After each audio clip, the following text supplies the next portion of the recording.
Hi, and welcome to DLC's video tutorials. Today we are covering ratios and proportions.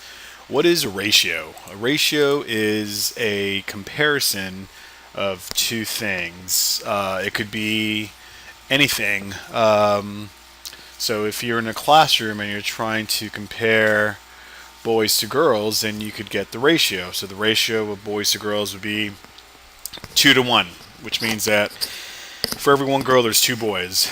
So it's a comparison of two numbers, and those numbers represent anything. It could be things, names, people, places.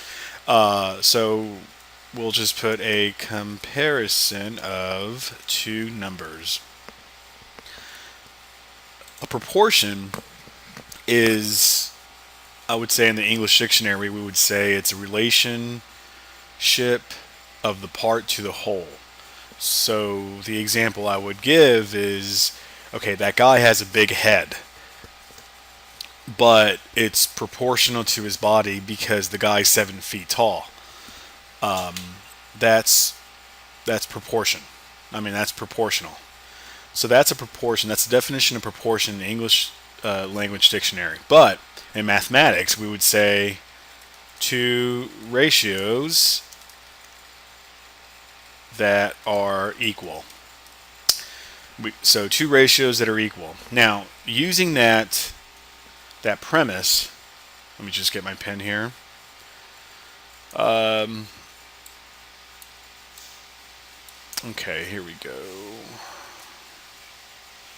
Okay, so using that premise, I would say, okay, so if A over B is equal to C over D, then AD is equal to BC. So what I did is I did something which is what we're going to be using later on to solve our problems. Is I cross multiplied. So I start to my left because I'm an American citizen, and here in the U.S. we read from left to right. So starting right here on the top, I went A times D, so that's AD is equal to, then from left to right, B to C. So AD is equal to BC. So using that, so that's what a proportion is. So using that, if we have two ratios here, how can we determine if these two ratios are proportions, or if these two ratios are a proportion? We would cross multiply, and their products have to be equal to each other. So let's go ahead and do that right now. Okay, so just cross multiply. We got 4 times 16, that's 40 and 24, so that's 64, is equal to 6 times 12 is 72. This is not equal, which means that this is not a proportion. Okay, now let's see this one. So 3 times 10 is 30. Does that equal to 5 times 6, which is 30? Yes. So this is a proportion. So a proportion is when two ratios are equal to each other.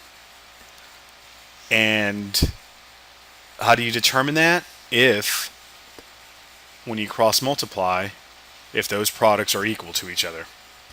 Let's go ahead and do some examples solving proportions. So here, just give me a sec.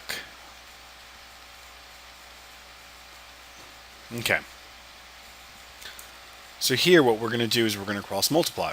So we do that, and if you want to start in the bottom, that's fine, since that's where your variable's at, and if you want to keep your variable on the left side, so you would say A times 4, we usually put the number first. Oh, we typically always put the number first. That 4A is equal to 7.8 times 3.2.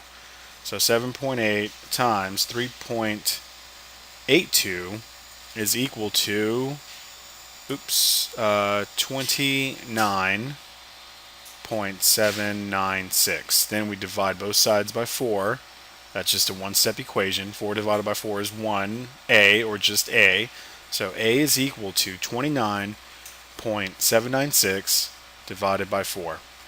So my answer is 7.449, and if you want to just round it to the first decimal, which is the 10th, we would say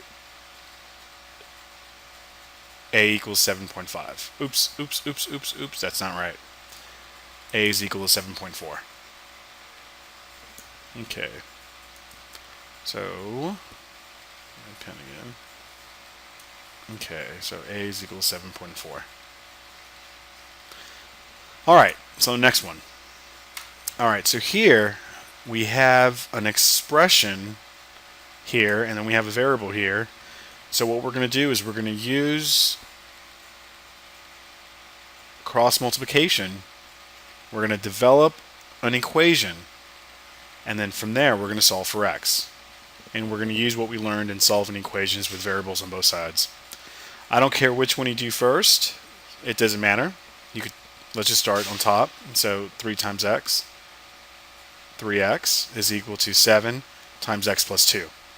7 times x plus 2. Make sure you put that in parentheses because it's 7 times this whole expression. Now first, okay, we can't do anything on our left. That's already simplified, but we can simplify the right by distributing the 7, which means that we multiply the 7 times all the terms inside the parentheses. 7 times x is 7x. 7 times a positive 2 is a positive 14. Bring everything else down. I always like to eliminate my smaller variable, but because I have a number on this side, I could eliminate the bigger variable. It's just that I'm going to have a negative number, which is fine. Yeah, that's fine. So let's subtract 7x from both sides. That way I get rid of one of the variables. I don't want variables on both sides. 3x minus 4x, that's a negative 4x, is equal to 14. Now I'm going to divide both sides by a negative 4.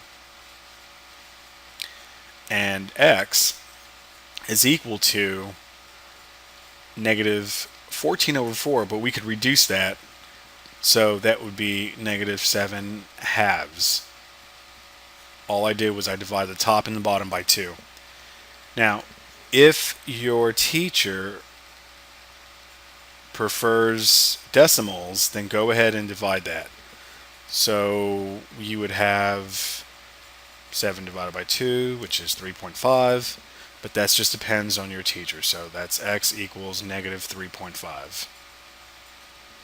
Okay. I just prefer to use simplified fractions. Okay, last one.